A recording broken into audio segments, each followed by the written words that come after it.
চলে আসছি এই যে এসপি ফুয়েল পাম্পের এই জায়গায়।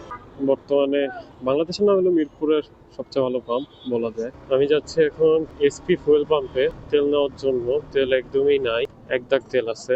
বর্তমানে আছি 1 নম্বর মিরপুরে 1। বামে একটা ফুয়েল পাম্প আছে একের, সোনির সামনে, কিন্তু আমার ওই জায়গা থেকে নিয়ে তেল ভালো পাই নাই। মিরপুরের মধ্যে সবচেয়ে ভালো তেল এসপির, আমার জানা মতে। আপনাদের জানা থাকলে কমেন্ট বক্সে জানাবেন। আমি এসপি থেকে নিয়েই ভালো তেল পাইছি। মাঝখানে কালসি থেকে নিয়েছিলাম একবার, খুবই বাজে পড়ছিল তেলটা। আমার বাইকেরও অনেক সমস্যা হয়েছে, গাড়ি ধাক্কাইতো। এর জন্য আমি সবসময় আমার বাসা থেকে এসপি 6 কিলোমিটার দূরে, তবুও আমি 6 কিলোমিটার পাড়ি দিয়েই এসপি থেকে না করি ট্রাই করি সবসময়, কারণ এসপি তেলটা তুলনামূলক অন্যান্য পাম্প থেকে অনেক ভালো। চলে আসছি এই যে এসপি ফুয়েল পাম্পের এই জায়গায়। দেখেন কি পরিমাণের লাইন।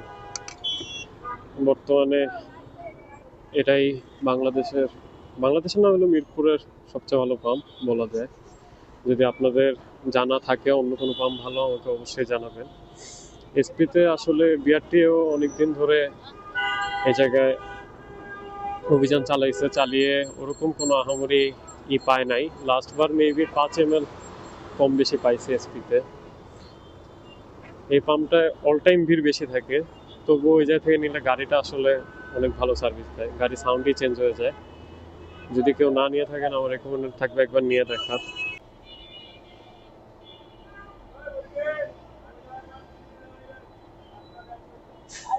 হয়েছে ডাক্তার পর্যন্ত দিলে মিলাই দেন। নিয়ে নিলাম এসপি ফিলিং স্টেশন থেকে ফুল ট্যাঙ্কি তেল। এদের তেল ভালো হলো, এদের নিয়ে এখন সার্ভিস খুবই খারাপ শুনতেছি সবার কাছে। এনারা গত 10-15 মিনিট ধরে যাত্রীদের বসায় রাখা, দেন হইলো তেল লোড নিয়ে তারপর দিল আমাদের। নিয়ে নিলাম তেল। 124 থেকে 122 করছে, কিন্তু কথা হইলো 2 টাকা কমায় লাভটা কি? আমাদের উপর এত দয়া দেখানোর তো দরকার নাই। কমাইলে 5 টাকা 10 টাকা কমাক লিটারে, তা তো না। 2 টাকা কমাইছে, অনেক কমায় ফেলছে।